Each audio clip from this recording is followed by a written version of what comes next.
Imagina una tormenta rugiendo en el horizonte, una fuerza implacable que no busca justificar su existencia ni pedir permiso para ser.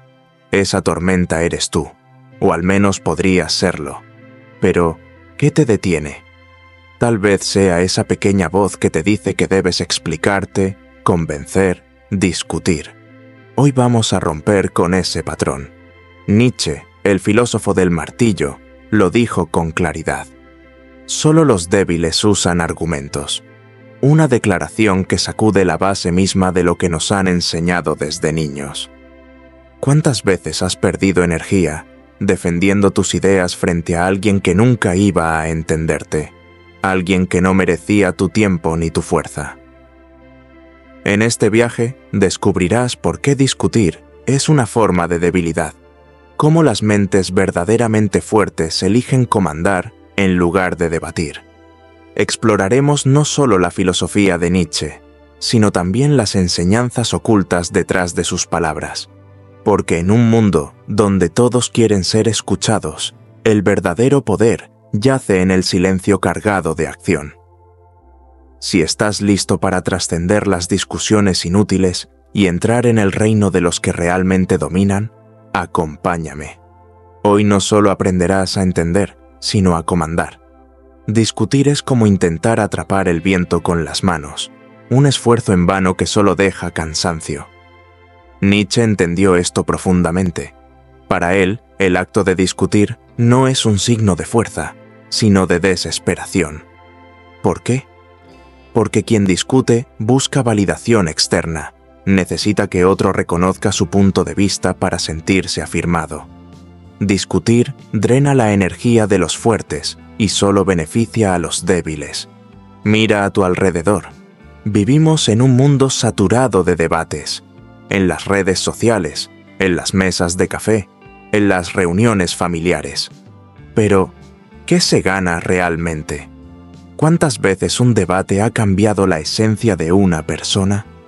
En la mayoría de los casos, discutir solo reafirma las posiciones, endureciendo las barreras entre los que opinan diferente.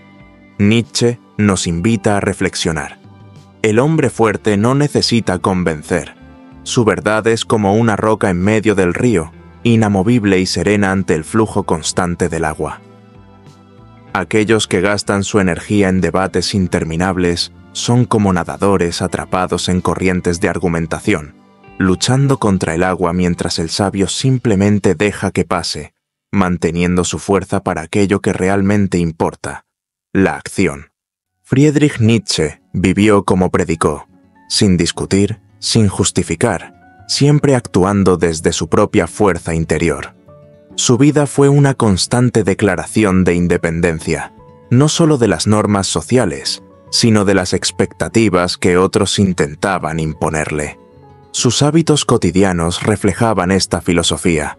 Desayunaba pan con leche, una elección simple, casi monástica, que demostraba su rechazo a los excesos innecesarios.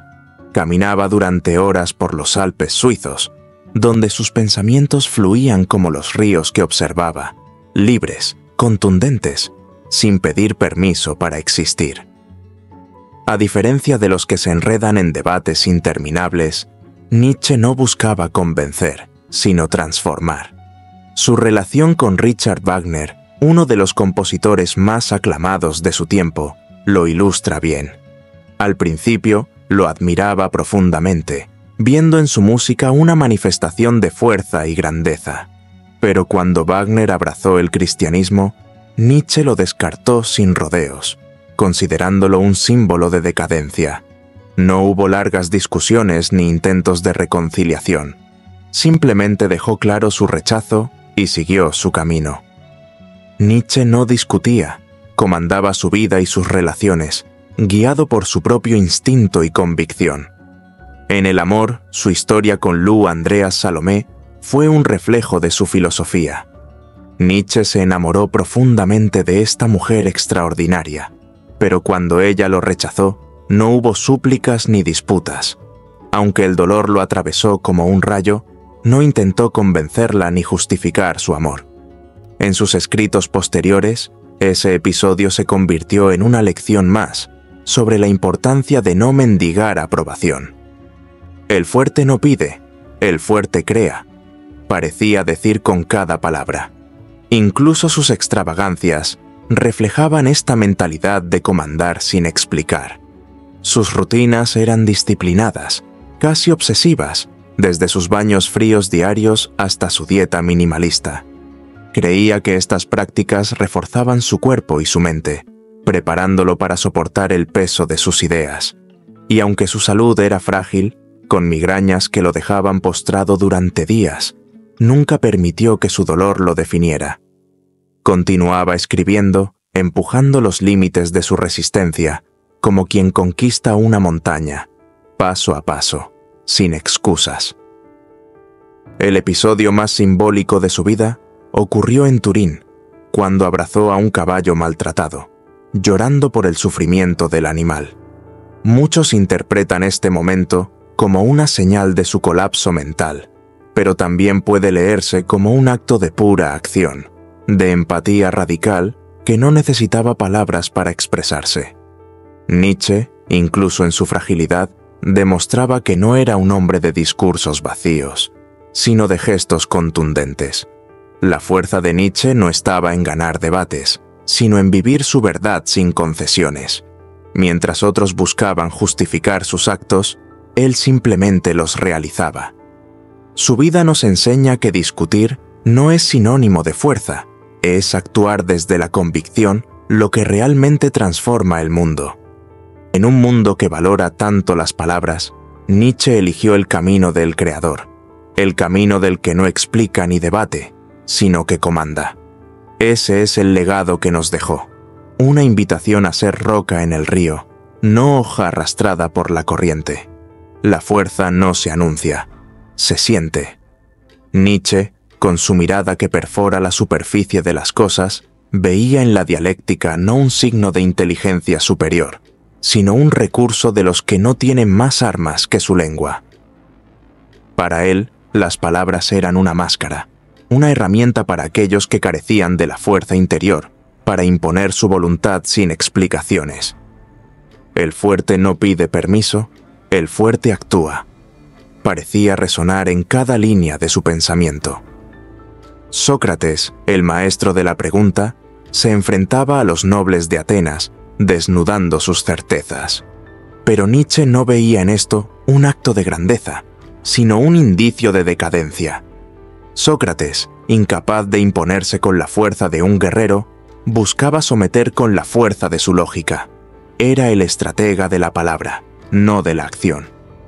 Para Nietzsche, esto representaba el inicio de una cultura que se aferraba a la razón como un salvavidas en un océano de inseguridades. Los griegos de antes, los presocráticos, no necesitaban estas justificaciones. Eran como los dioses que creían habitar entre ellos, afirmativos, confiados, implacables. Los atenienses que destruyeron Melos no perdieron tiempo con discursos moralizantes, simplemente actuaron. Y aunque este acto pueda parecer brutal a nuestros ojos modernos, Nietzsche lo interpretaría como un recordatorio de que la fuerza verdadera no pide permiso para ser. El acto de discutir es, en esencia, un intento de llenar un vacío. Quien discute busca convencer, pero en el fondo solo intenta convencerse a sí mismo. Nietzsche veía esto con claridad. Para él, las palabras son como hojas que cubren la tierra árida del alma insegura. Los fuertes no necesitan discutir porque ya saben quiénes son. No necesitan aprobación, ni justificaciones, ni el eco de las palabras del otro. Sócrates, con su insistencia en el diálogo, era, para Nietzsche, un síntoma de esta debilidad. Su necesidad de preguntar y cuestionar reflejaba una cultura que ya no podía afirmarse con la misma confianza que antes. En lugar de actuar desde la convicción, se buscaban razones externas, argumentos que sustentaran aquello que debería ser evidente por sí mismo. Nietzsche veía en esto no una forma de sabiduría, sino un signo de agotamiento cultural. Hoy, la dialéctica sigue siendo el refugio de quienes temen al silencio de la acción. Las redes sociales y los foros públicos están llenos de voces que compiten por ser escuchadas. Pero, ¿qué queda de estas discusiones cuando el ruido se apaga? Solo el vacío. Las grandes transformaciones no nacen del debate, sino de la voluntad que se atreve a actuar sin permiso. El río no pregunta si puede fluir, lo hace. El león no justifica su caza, simplemente la ejecuta. Nietzsche nos invita a reconocer la verdad detrás de las palabras. Discutir no es más que un juego de los débiles. El verdadero poder radica en el que actúa, no en el que argumenta. En un mundo saturado de explicaciones, el silencio del fuerte es más atronador que el grito del débil. La moral tradicional, con su insistencia en definir lo que es bueno y malo, no es más que otra forma de debilidad. Nietzsche lo dejó claro. Estas categorías nacen del resentimiento de los débiles hacia los fuertes. Los débiles, incapaces de imponerse, inventaron una moralidad que glorifica la sumisión, la humildad y la justificación eterna. Pero los fuertes no necesitan estas cadenas. Para ellos, el bien y el mal no son brújulas, sino límites que se atreven a cruzar. En este mundo, el verdadero poder no se encuentra en ajustarse a las normas establecidas ni en buscar justificaciones. El poder reside en quien se atreve a actuar sin miedo al juicio. Los atenienses que arrasaron Melos lo sabían. Los fuertes hacen lo que pueden, los débiles sufren lo que deben. No intentaron justificar su fuerza con argumentos elevados. Su ley era la del león, no la del esclavo. Hoy vivimos atrapados en una moralidad de esclavos, donde la aprobación externa y las explicaciones son moneda de cambio. Pero Nietzsche nos invita a recordar el espíritu de los griegos presocráticos, esa confianza brutal que no necesitaba explicaciones. El guerrero no justifica su espada, la usa. El creador no pide permiso para crear, transforma el caos en belleza y orden. Ir más allá del bien y del mal no significa abandonar toda ética, sino recuperar una moralidad basada en la acción, la autenticidad y la valentía. Significa rechazar la necesidad de discutir, de justificar nuestras decisiones ante aquellos que no pueden entenderlas. Es reclamar el derecho a vivir según nuestras propias reglas, guiados por una fuerza interior que no necesita validación externa. La fuerza real no se anuncia, no pide permiso, no se pierde en el eco de las palabras. La fuerza es acción pura, convicción que no necesita la aprobación de los demás. Nietzsche lo entendió con la claridad de quien camina al filo del abismo. Discutir no es un acto de poder, sino de debilidad. Las palabras son la moneda de los que no pueden imponer su voluntad, mientras que los fuertes dejan que su silencio y sus actos definan su destino. El mundo de hoy está atrapado en el ruido. Opiniones, argumentos, debates interminables que solo construyen muros donde debería haber caminos. Pero tú, que has llegado hasta aquí, sabes algo que otros no ven. El verdadero poder no discute. El verdadero poder actúa, comanda y crea. El fuerte no se agota justificándose, transforma con cada movimiento, con cada decisión. Recuerda esto cada vez que te veas tentado a entrar en una discusión vacía. Recuerda que el tiempo que gastas en justificarte es tiempo que le robas a tu grandeza. Haz que tus actos sean tu argumento, que tu silencio sea más fuerte que 1000 palabras. Sé el río que avanza, la tormenta que se desata, el creador que no pide permiso. Y ahora, haz algo más. Deja tu marca aquí. Si estas palabras han despertado algo en ti, si has sentido el llamado a abandonar las discusiones inútiles y a comandar tu vida, escribe en los comentarios: nunca discuto. Hazlo como un compromiso, como un recordatorio de que no estás aquí para convencer, sino para transformar.